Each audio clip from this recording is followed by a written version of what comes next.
As I wandered through the dark woods, a deep unease settled within me. I knew the legends, the whispered tales of the tall, faceless entity known as Slenderman. His very existence was a mystery, and those who dared to speak his name did so with trembling voices. My heart raced as I felt a chilling presence behind me. I turned, my breath catching in my throat, and there he stood. Slenderman, a shadowy figure in the moonlight, his featureless face seemingly devoid of emotion, his long, slender arms extended, beckoning me closer. I couldn't move, my legs frozen in terror.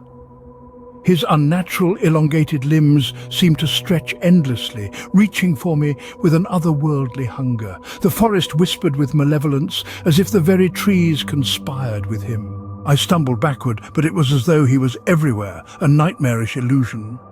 My mind was overwhelmed by fear, and I knew that to look into his empty face would be my undoing. The woods seemed to close in around me, trees bending and twisting into grotesque forms. Slenderman's presence grew stronger, a suffocating dread that pressed down on me. I could hear the sound of his footsteps, though he made no sound, and it was as though he was closing the distance between us with each passing moment. As I turned to run, the world twisted and contorted. The very ground beneath my feet seemed to give way, and I fell into a nightmarish abyss. Slenderman's arms reached out, and I felt a cold, inhuman grip around me. And then, darkness.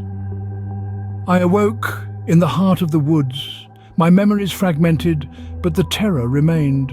Slenderman had spared me for reasons unknown, but I was forever marked by the encounter.